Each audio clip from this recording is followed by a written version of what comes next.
Dr. Bovill is an assistant professor at Texas Christian University.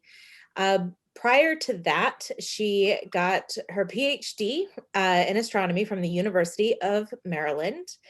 And she studies the fossils of the very first galaxies. Then she was a postdoc for a short time at UT Austin before winning a Fonda Seat Fellowship down at the Universidad Católica. I probably pronounced it incorrectly, in Santiago, Chile. And then she was also had a stint at the Space Telescope in Baltimore before moving to TCU. So she researches, she does simulations of first galaxies, which is going to be very relevant in the upcoming James Webb era.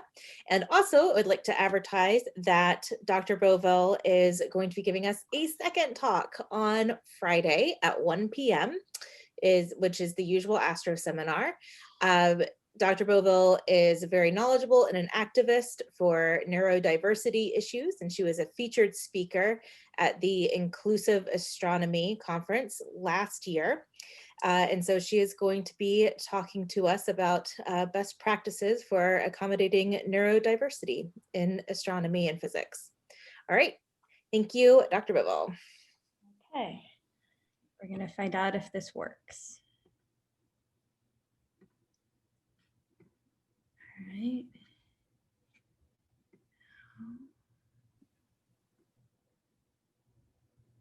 Just a second.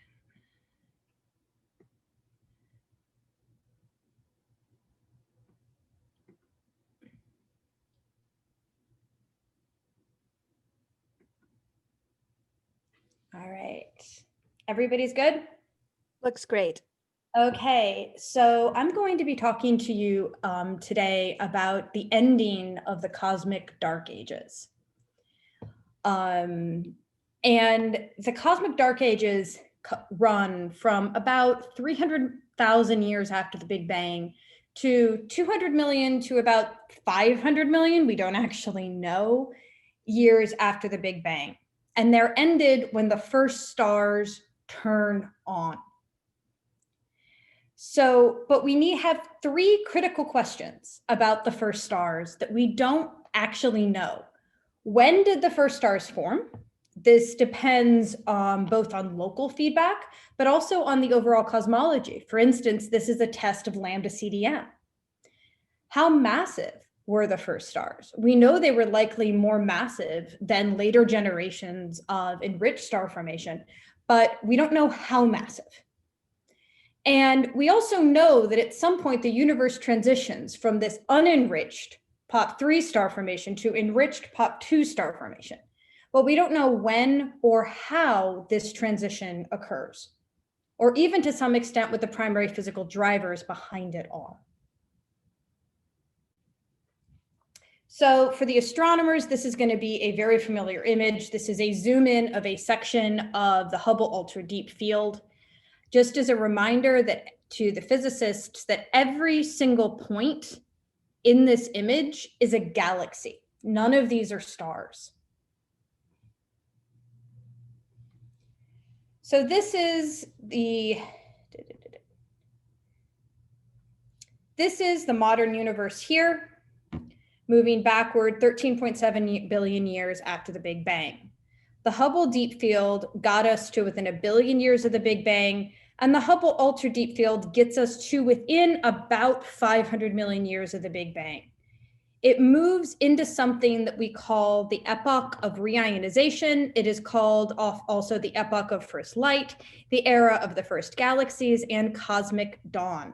Never let it be said that astronomers don't get creative.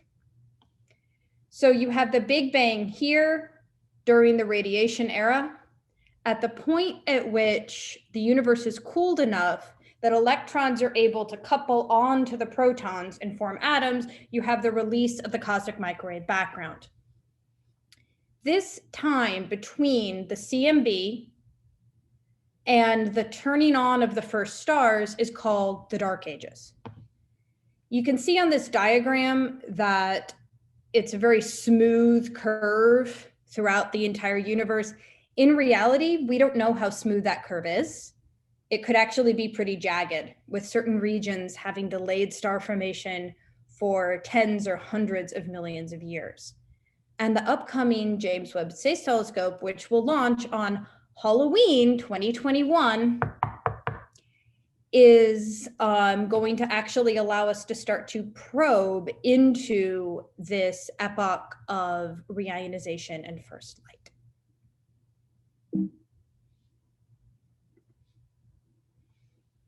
So just as a reminder, because I know you're a mixed department and we may have physicists in the room, this is the periodic table for astronomers.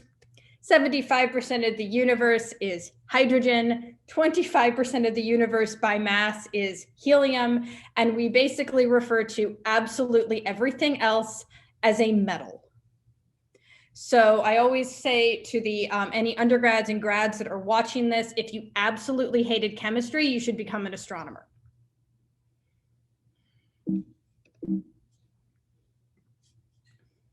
So this is a quick reminder. When we talk about the era of the first galaxies, we don't actually talk about time, we actually talk about cosmological redshift, which is the Doppler redshift due to the expansion of the universe. This is not linear in time. We're currently at a redshift of 0. A redshift of 1 will take us halfway back to the Big Bang. A redshift of 2, halfway back roughly again. The extent of the epoch of reionization, the time when the intergalactic medium goes from neutral to ionized, runs from around the time the first stars turn on, which we think is about a redshift of 40 to 30, assuming, again, that lambda CDM is correct, all the way forward to a redshift of 6, which is about 12.5 billion years ago. In general, we think of the epoch of the first stars as being around a redshift of 20, maybe a redshift of 15, immediately followed by the redshift of the era of the first galaxies.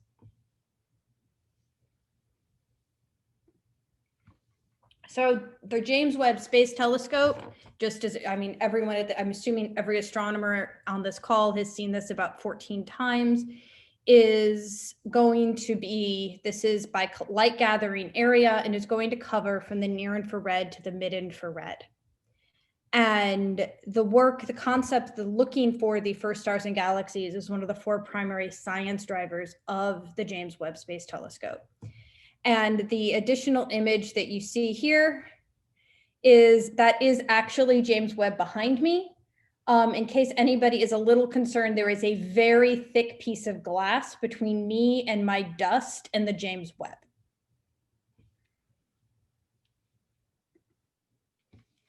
So observations tell us that galaxies are arrayed roughly in what you could think of as a soap bubble structure, in walls and surrounding high density walls surrounding low density voids. When we run simulations in the theory of lambda CDM, we find that while minor differences in the structure do exist, we find the exact same structure of filaments merging into galaxy clusters with low density voids between them. If you think about what soap bubbles look like, sort of a collection of soap bubbles in a bubble bath, that's roughly what the cosmic web looks like. And this is true for any simulation of lambda CDM. In lambda CDM, roughly 70% of the matter is dark energy, which is a completely unknown quantity that is actually causing the acceleration of the universe to accelerate, the expansion of the universe, to accelerate. About 25% of the universe, and about 25% of the universe is dark matter, which interacts only via gravity. So there is no electromagnetic signature from it. And the remaining 5% is everything that we know, love, and take extremely pretty pictures of through our telescopes, which is baryonic matter. So the cosmic microwave background you can think of as the initial conditions of the universe. The actual changes here are only about 10 to the -5. So 1 part in about 100,000. Some regions that you see here as red are slightly overdense. Some regions that you see as blue are underdense. This is the phenomenal highest resolution image ever taken of the CMB measured by Planck, and you were looking at the cosmic microwave background over the entire sky. The overdense regions will become, over time, galaxy clusters. The underdense regions, as the universe evolves, will become voids. Now, ideally, we would actually evolve the universe before your very eyes, but I don't think anyone here wants to sit still for 13.7 billion years. So instead, this is a simulation. You start with a relatively constant volume, but each of the particles in this simulation have been given very small position and velocity perturbations to correspond to those very, very small density fluctuations in the cosmic microwave background. As the simulation begins to evolve, you begin to see structures forming. Regions of slightly higher density, the particles begin to move towards regions of slightly higher density. And you begin to see the first dark matter halos form. These are the filaments, and at the nodes of the filaments, halos. As time passes, the regions at the centers and at the nodes become denser, and the voids have lower and lower densities.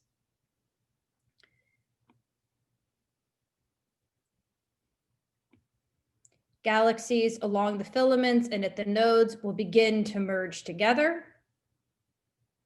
And I want you to note that while there are clusters of galaxies at the centers, there are also galaxies strung along the filaments. And that's actually where our Milky Way and Andromeda are, is on a filament between two galaxy clusters. And what we end up with is extremely dense regions. All the white points here are galaxies surrounded by the relatively empty voids.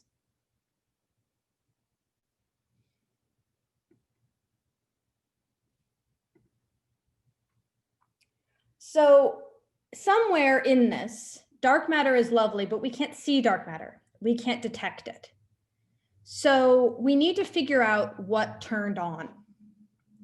And this comes back to that second question.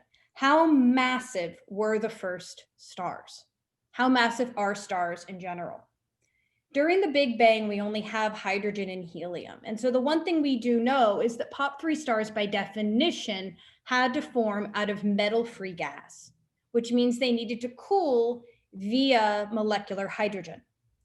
The problem with molecular hydrogen is that unlike carbon monoxide or CO, which is the primary coolant for population 2 and population 1, or enriched stars, which are in the first galaxies and then the higher metal stars forming today, H2 is actually a very inefficient coolant. And it comes actually interestingly from the really basic physics that the H2 molecule is completely symmetric, so that its rotational transitions don't release energy very effectively. Whereas because carbon-oxygen is a slightly a non-symmetric molecule, the rotational transitions of CO are far more effective at cooling gas. And you can see that here. This is the temperature of gas versus the efficiency of cooling. The three solid lines are different metallicities compared to solar. So one is, this is the black is the metallicity of our sun. The red is about 1/10 of the metallicity of our sun, and the blue is about 100th of the metallicity of our sun. In general, when we talk about POP1 star formation, we talk about things that are a solar metallicity, or maybe 1/10 of a solar metallicity. When we start talking about 100th of a solar metallicity, you're talking about what we call population 2 star formation. The dashed line is 0 metallicity. This is gas that has completely metal-free, hydrogen and helium, and the significant difference in the cooling function is because it is cooling via molecular hydrogen. For POP for POP2 stars, POP1 and POP2 stars in rich star formation, the IMF can be roughly approximated by a power law with a slope of about negative 2.3. And that's governed by the gas fragmentation of given the cooling function. However, the inefficiency of the height of the H2 cooling for the POP3 stars means that we can assume that as the gas fragments, the Jeans masses will be higher. And with higher Jeans mass, that means that each fragment will have higher mass. And the assumption is that that means that each POP3 star will be more massive than a typical POP2 or POP1 star. This is somewhat borne out by observations because we don't see any POP3 stars around the Milky Way. And believe me, if somebody had found one, we would have heard about it. So we found no zero metallicity stars, which means that none of them survived today. So that none of them could have been lower mass. So we know they're high mass, we just don't know how high mass. The other problem, H2, in addition to being inefficient, also happens to be relatively fragile. The Lyman-Warner or non-ionizing UV radiation, which is from about 11.2 to 13.6 electron volts, will excite an electron in a molecular hydrogen atom. In about 15% of the cases, the electron decays into a vibrational mode of the molecular hydrogen and causes the H2 molecule to completely dissipate. In the case of a metal-free gas, if your H2 has dissipated, you're not going to be able to cool gas, and therefore you are not going to be able to form stars. And the slight problem when it comes to studying the first stars is that you've got your star-forming dark matter halo in the yellow. To probe the physics of what's happening with the formation of these POP3 stars, you need to run extremely high resolution simulations with full hydrodynamics, with magnetic fields on sub-parsec scales. However, the Lyman-Warner background, this non-ionizing background, can suppress star formation in another halo 4 physical megaparsecs away. That means that you need to have a simulation that simultaneously is resolving sub-parsec scales in the halos, but with a total what we call co-moving box size, or box size, its equivalent box size at z = 0, of more than 50 megaparsecs. So that is a dynamical range of 10 to the 8 or 100 million. And this is not really currently possible. One way around this is that smaller box simulations will often assume an external Lyman-Warner background that has come in.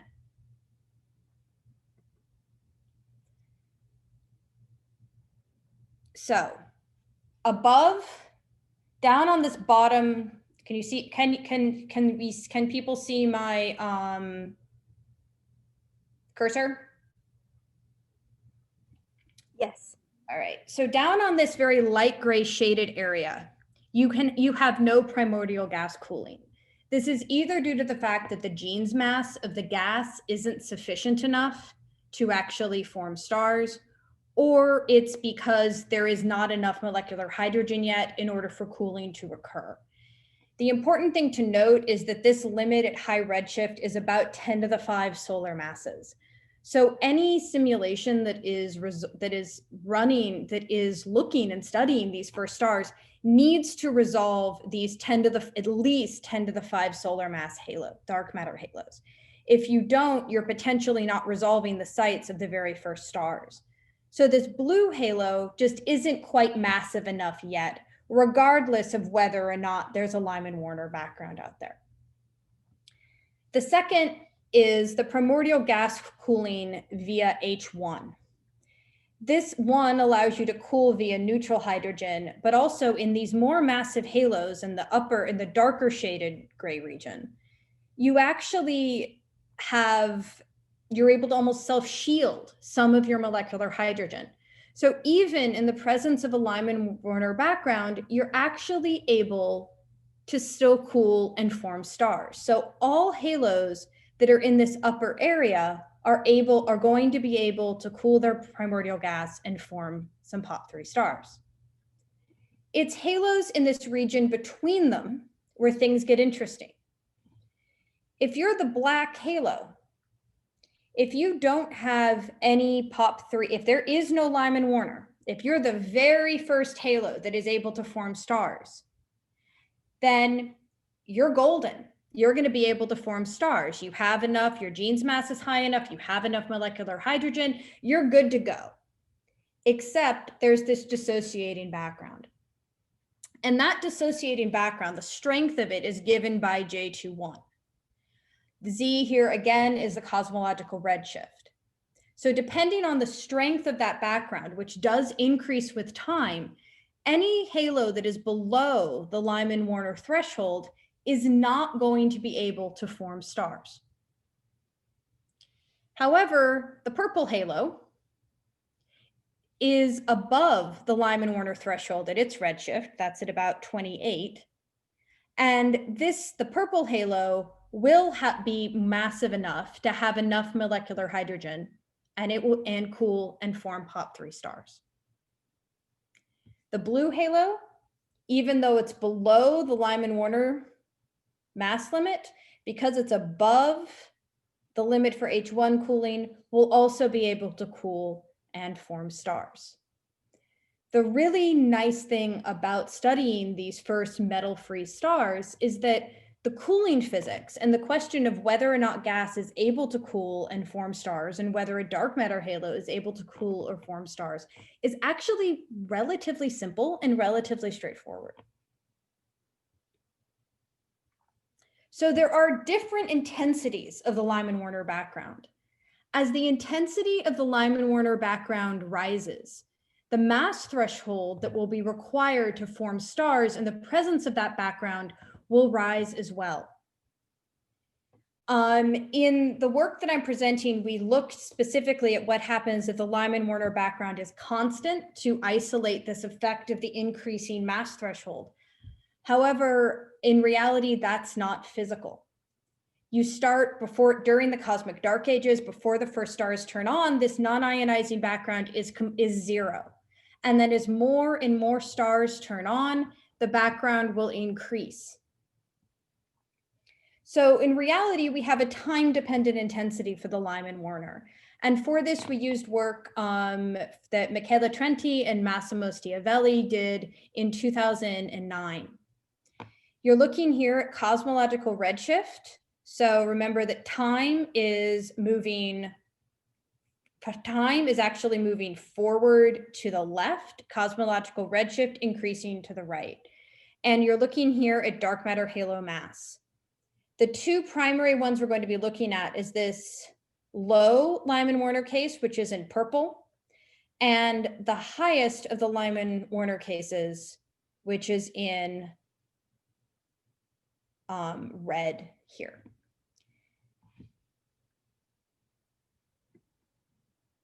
So the simulation that we did, this is one simulation of the suite.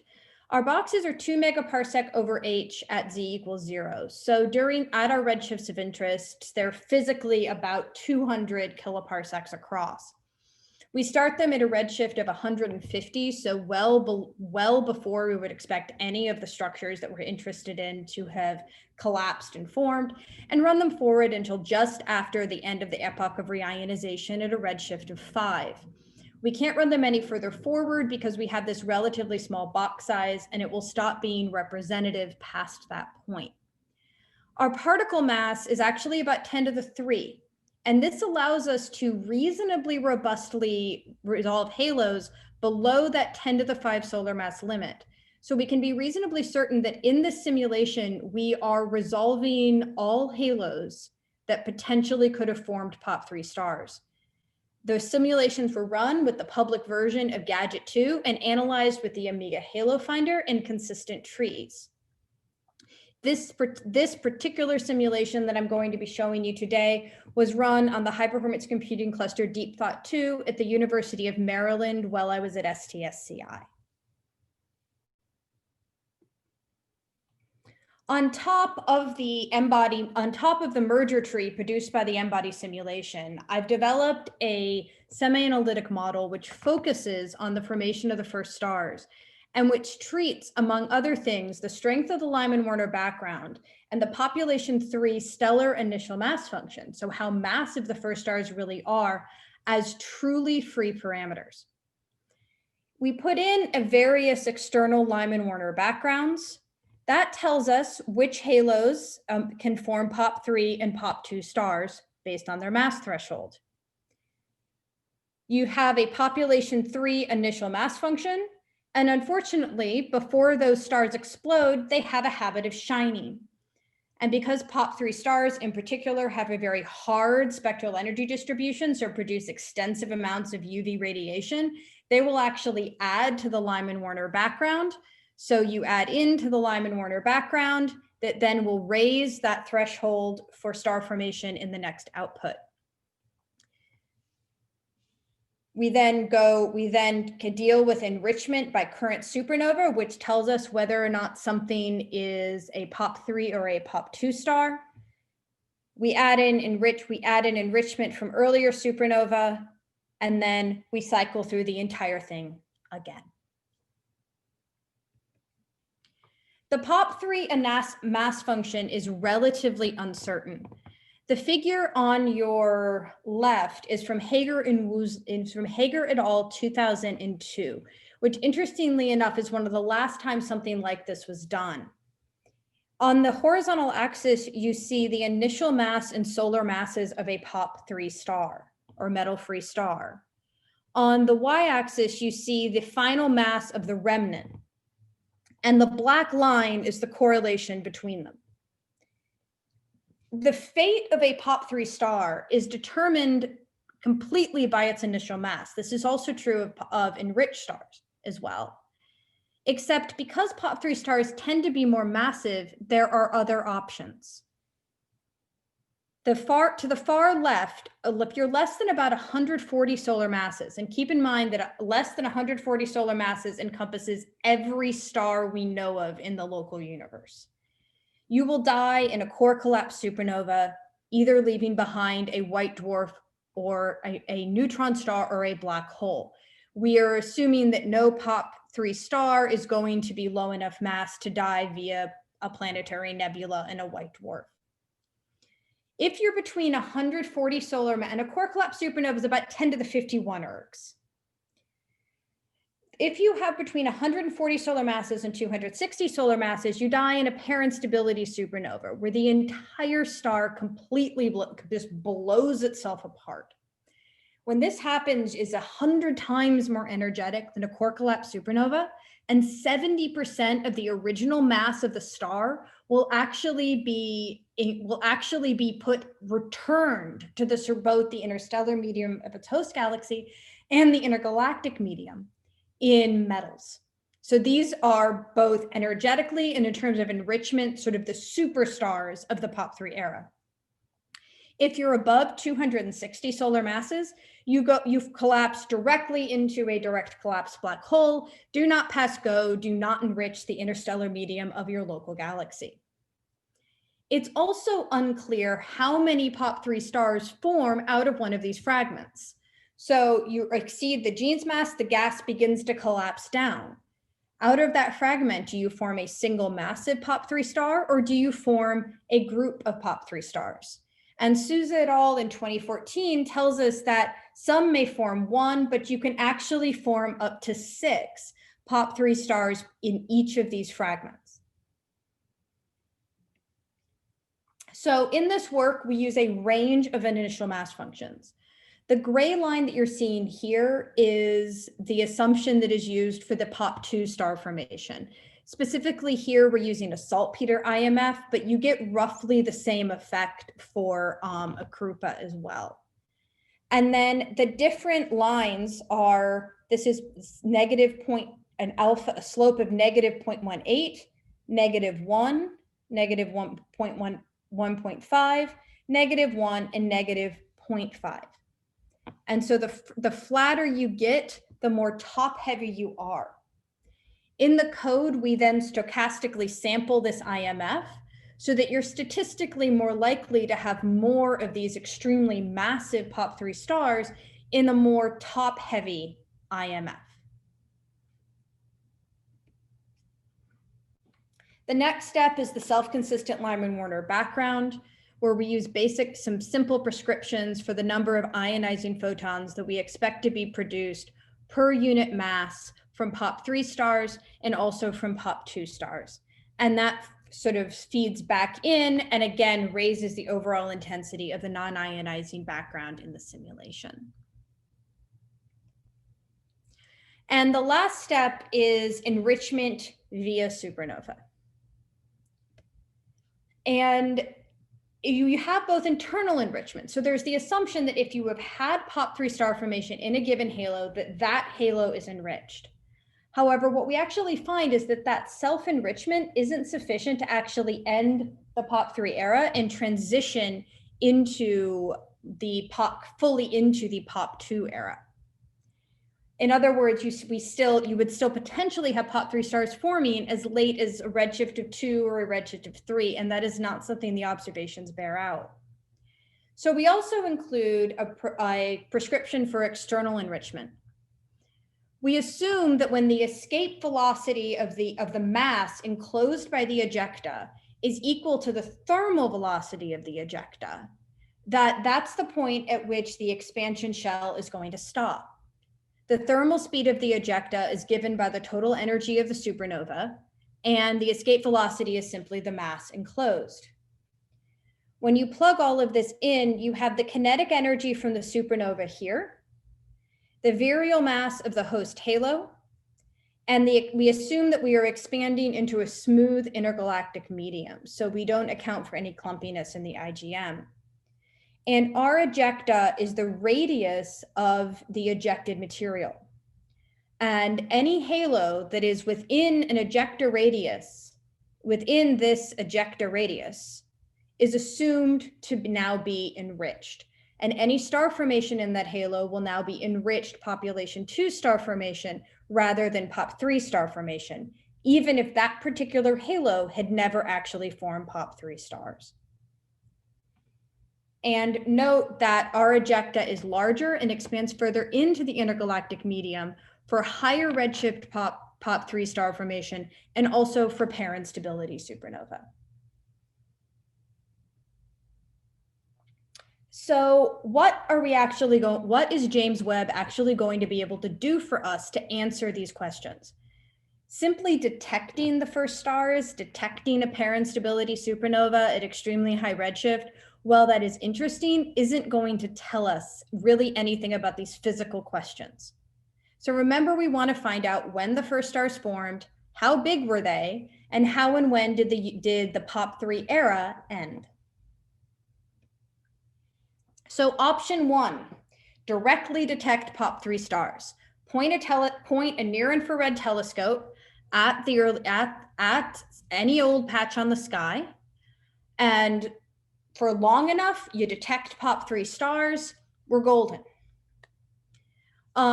You, however, have a slight problem.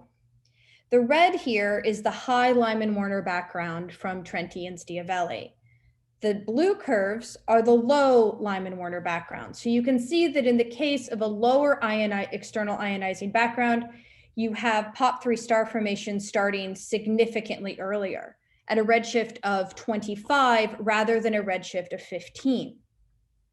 What's very interesting is that the fact that this starts at 15 is not actually a function of the shape of the Lyman-Warner background, but it's the redshift at which the Lyman-Warner curve crosses the H1 cooling curve.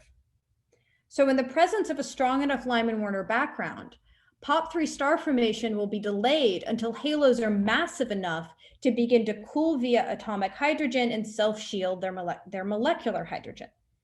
This is set by when halos cross a mass threshold of between 10 to the 7 and 10 to the 8 solar masses. So higher density regions of the universe are actually going to reach that point first. Whereas in lower density regions of the universe, where collapse happens at a slightly slower rate, this could be pushed to an even lower redshift. But the shaded regions here show the extent of the variation we would expect for each of these Lyman-Warner backgrounds for different POP3 initial mass functions. So we actually have a degeneracy between the strength of the Lyman-Warner background and how massive these first POP3 stars were. In addition, we have another slight problem. Each of the black circles are potential sources of Lyman-Warner background and metal enrichment. These are halos which have already undergone POP3 or POP2 star formation and have enriched small bubbles of the intergalactic medium. Please note this diagram is not to scale. Each of these bubbles are, depending on the halo and the direction from the halo, between 100 and 500 physical kiloparsecs across. However, the non-ionizing Lyman-Warner that has the capability of suppressing star formation in POP3 star formation in the lower mass halos and causing it to form in more massive halos that will therefore have higher POP3 masses and be brighter, can actually goes across 4 physical megaparsecs. So you may have regions where you have massive POP3 star forming halos, which we're defining as POP3 star forming halos that are 10 to the 7 or 10 to the 8 solar masses, 2 or 3 orders of magnitude larger than the 10 to the 5 solar mass halos that formed POP3 stars at higher redshift. And these would be on the sky, you would see these in a pattern around these earlier points. One of the interesting things is if we can start to figure out exactly what this would look like and the scale on which we would need to observe, if POP3 stars are instead delayed because you have warm dark matter or semi-interacting dark matter, you wouldn't expect to see a pattern like this. You would expect to see POP3 star formation delayed until more massive halos across the entire universe. But even in these more massive halos, can we see POP3 stars with the James Webb Space Telescope? And the answer is maybe, if we're very lucky. This is AB magnitude on the vertical axis, and on the horizontal axis of these 3 plots is the number of POP3 stars we would expect per arc second squared. You were looking at 3 possible JWST filters, which will probe the peak of the spectral energy distribution of POP3 stars at 3 different redshifts, 15.4, 11.3, and 8.4. The different colors are the 2 different colors are the different strengths of the Lyman-Warner background from Trenti and Schiavelli. The different shapes are various initial mass functions. Are various POP3 initial mass functions. Note that, well, depending on where you are, you might be able to get at the initial mass function of the POP3 stars with direct detection. However, an AB magnitude of about 30 is at the limit of JWST for direct detection without lensing.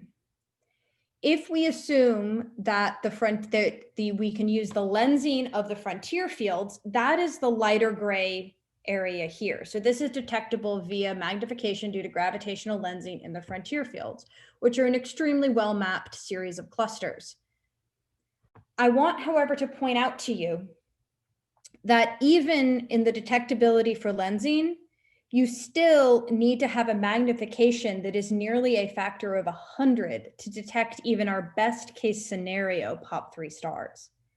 So therefore, while direct detection with the James Webb Space Telescope would be absolutely wonderful, and if a POP3 star happens to cross a caustic in a gravitational lens where we can potentially have magnifications of a factor of 2000 or even more, we would be able to see it. But as far as direct detection being able to be used as a probe to determine the physical properties of POP3 stars, it's likely not going to be an option. So direct detection, while it may get us a detection of the first POP3 stars, it's not going to get us very far into answering our physical questions that we're interested in. So what other options do we have? So you remember that I talked about pair instability supernova, which are 100 times more energetic and therefore 100 times more luminous than their core collapse counterparts. Work by Dan Whalen has shown that at their peak, pair instability supernova are easily detectable by the James Webb Space Telescope. And as you can see, here is, once again, the mass of your POP3 star, the mass function of the various POP3 stars, and I have shaded in red here the mass range under which a star would undergo a pair instability supernova. And what you can see is that for different IMFs, you actually have a significant difference in the expected number of stars in this category. So can the rates of pair instability supernova potentially be used to constrain the population 3 IMF? The answer is actually very probably, but only if the observations work in concert with theory. Because remember that if we don't see any pair instability supernova, it could, at a given redshift or in a given field, it could be that there's simply that POP3 star formation has been delayed in that field. So here you have, as a function of cosmological redshift, the number of pair instability supernova for different models of the initial mass function. And this is the number of pair instability supernova in the entire 2 megaparsec box. And what we actually find is that between that, as you move, once you kind of get to about an alpha of about an alpha of 1.5, and you move sort of into the moderately top-heavy range, there's not much difference in the number of pair instability supernova that occur. But for these more top-heavy IMFs, there is a factor of 2 or 3 more pair instability supernova than what we expect for a less top-heavy IMF. So a number of pair instability supernova is a potential probe to at least eliminate certain initial mass functions from the possibilities for POP3 stars. So pair instability supernova coupled with theoretical modeling may be able to get at how massive were the first stars. But if we don't see any pair instability supernova, it could be that we have a less top-heavy POP3 IMF, where you just don't have any stars in the 140 to 260 solar mass range. So they don't actually tell us much about when the first stars formed or when and how the universe transitioned, at least not without significant additional work. Our final option is the black hole occupation distribution. So if you remember in that third category, when you're above 260 solar masses, your star collapses directly into a black hole. And once again, as you move from a saltpeter or a POP2 IMF up to an extremely top-heavy POP3 IMF, the number of expected direct collapse black holes increases. We find if we look at our halos at a redshift of 6, we find that when we look at the number of direct collapse black holes that are in those halos, we find that there is a significant evolution with the population 3 IMF. For more moderate IMFs, for instance, remember a slope of about -1.8 or -1.5, we find that in general, there are 0 or only 1 or 2 direct collapse black holes in the halos at Z equals 6 at the end of reionization. However, as we start to move to some of the more top-heavy IMFs, we can have as many as 10, 15, even 20 direct collapse black holes in a single halo. But what does this actually mean?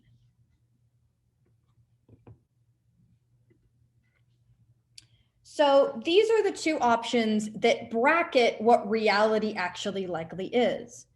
The first is, given the high gas fractions in the early universe, you assume that any black hole merger would be wet, and the torques of the relative accretion disks would align the spins, and that any kicks, and therefore any kicks due to gravitational radiation, would be relatively small, and the halo would be able to retain the merged black hole. On the right, you assume that you in general don't have wet mergers. And given that the spins of the black holes will be randomly aligned, the kicks due to the gravitational waves would be significantly higher. And given the shallow potential well of the halos, any black hole merger will immediately kick the resulting merged black hole out of the halo. What you're looking at is, on the horizontal axis is the virial mass of the halo. On the horizontal axis is the fraction of halos of that virial mass that contain a black hole for the two cases. And what I want you to note is that in the case where a significant fraction of the mergers are actually retained by the halos, which again, given how large the gas fractions are in the early universe, the expectation is that you would have very wet or gas-rich mergers. You actually see, particularly in the 10 to the 9 to 10 to the 8 solar mass range, that there is a significant difference in the black hole occupation distribution between the different initial mass functions. Whether or not this actually bears out into a predicted difference in the AGN distribution is something that I am actively working on with my undergraduate student, Maddie Braley, right now.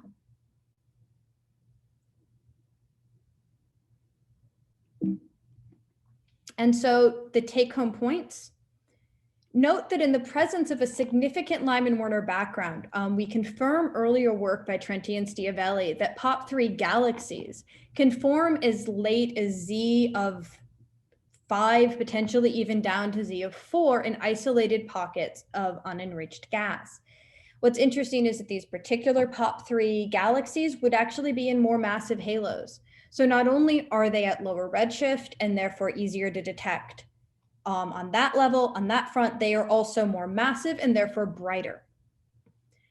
In the majority of our observational diagnostics, the slope of the POP3 IMF is degenerate with the strength of the Lyman-Warner background or with potential delays due to the cosmology.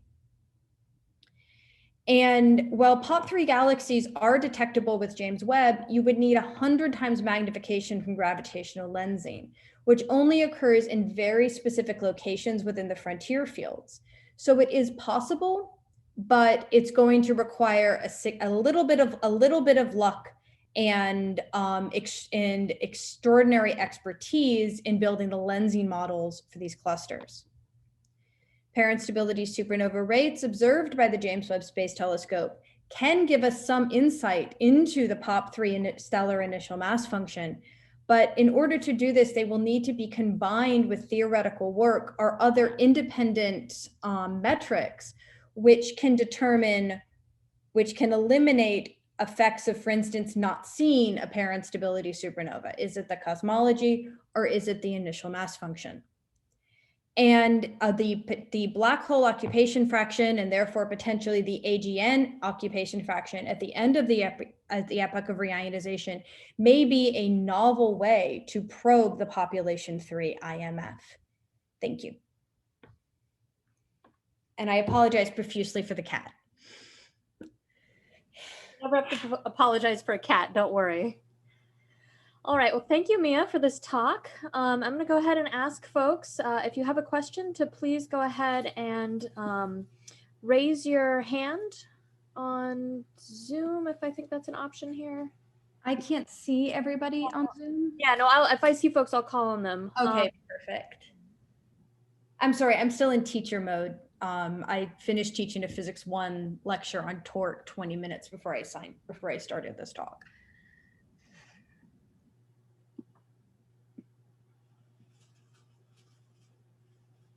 All right, so I'm not seeing, maybe we don't have the hand raising function. If you have a question, feel free to go ahead and unmute.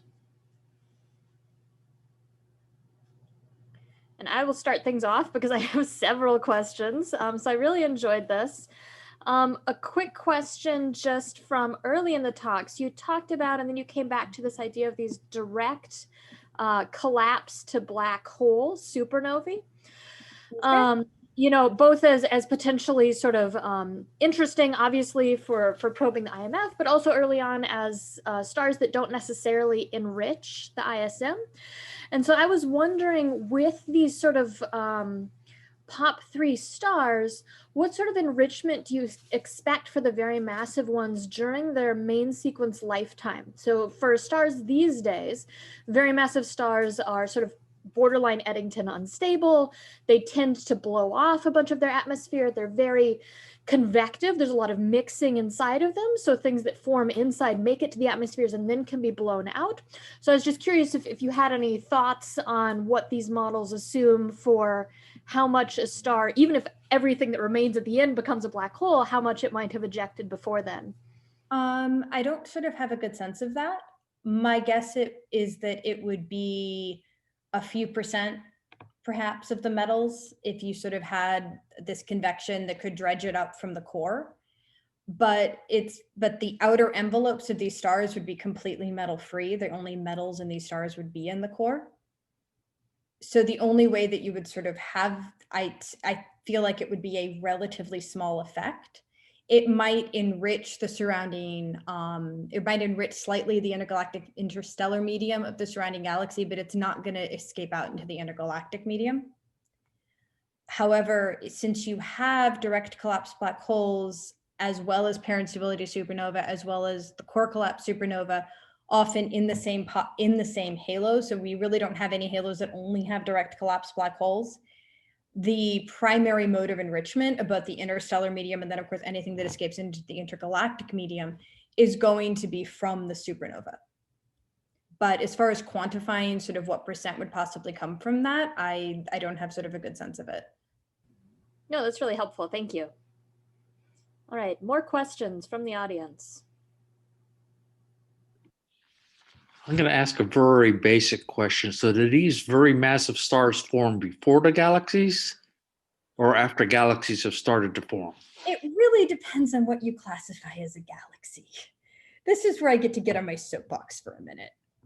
Theoretically, we define a galaxy as a dark matter halo that has had gas fall into its potential, where the gas, remember the baryons, we sort of say the baryons follow the dark matter. So if you have a dark matter halo that's collapsed, baryons will fall into it. If those baryons cool, they form stars. So from a theoretical sort of perspective, we literally define a galaxy as a dark matter halo that contains stars, right? So I don't really know why we talk about the first stars and the first galaxies. The first galaxies we consider to be the first dark matter halos that form population 2 stars, where they're going to form these lower mass stars that are actually going to survive today. And about 10 to 15% of them actually survive unmolested and become the fossils of the first galaxies. There are the lowest mass dwarves orbiting galaxies today. But POP3 stars are also POP3 galaxies. So they're forming in the bottoms of dark matter halos. It's unfortunately, I didn't pick the nomenclature of the field. So when we talk about POP3 stars, we are really talking about metal-free galaxies, if that helps. So these are actually the first galaxies that ever form. It's just within the field, first galaxy means these first POP2, these first enriched galaxies. So it's sort of simultaneous then?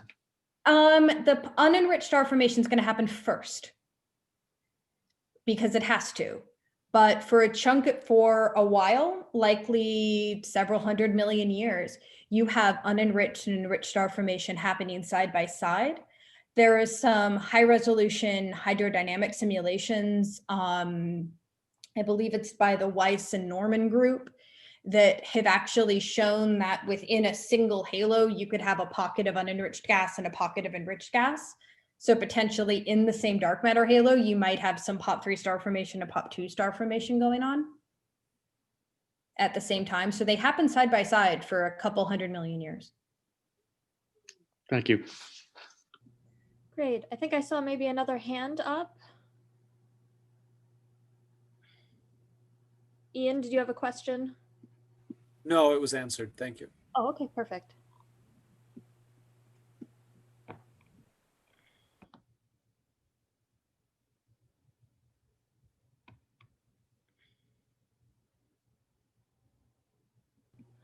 Well, Mia, I'm going to go ahead and ask another one. So one of the sort of assumptions that seem to underlie the model is definitely that the IMF, or the initial mass distribution of these POP3 stars, is going to skew much heavier than stars that we see today.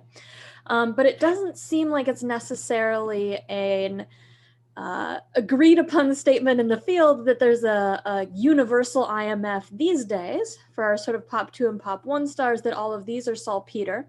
So I was wondering, is there some fraction, or is this taken into account in the modeling, that there could be some amount of the star formation happening in the present day that's also perhaps slightly coming from a top-heavy IMF? So the top-heavy, I think you're referring to some of the work that's been done on low metallicity dwarf galaxies. So there's work that's done definitely both on sort of the extragalactic scale. There are also folks who suggest sort of on the size scale of very massive star clusters, for example, in our galaxy or other galaxies, that in these environments you may see an sort of overproduction of massive stars.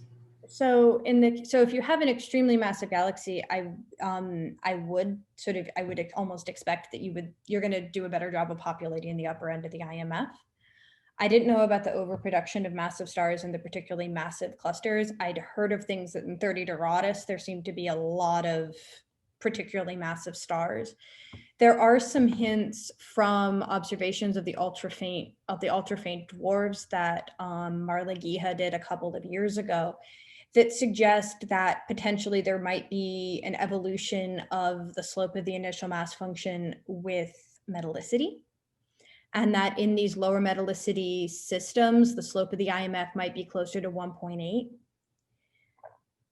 The difference between that evolution and what we're seeing in the POP3s is that, well, one, even though on here, of course, even though on this particular slide, I showed everything going down right to a tenth solar, in reality, we don't really, in general, both the hydrodynamic simulations and sort of the high resolution hydro simulations generally aren't really seeing POP3 stars that are much below sort of about 10 solar masses. So that, I think, is part of the difference, is that you're not going to form any low mass stars. Everything is going to be massive enough to die in a core collapse supernova. Yeah, it's funny. To call a 10 solar mass star a low mass star is also a real shift in perspective from the galactic. Oh, no. It's like, for me, it's like, oh, that's just a core collapse supernova. And I'm talking about a star that's, bigger than Eta Car. It also, when I think about low redshift, I'm trying to be very careful to always give you numbers when I talk about low and high redshift, because in these simulations, low redshift is a redshift of 6 or 7, which is for just about everyone else high redshift.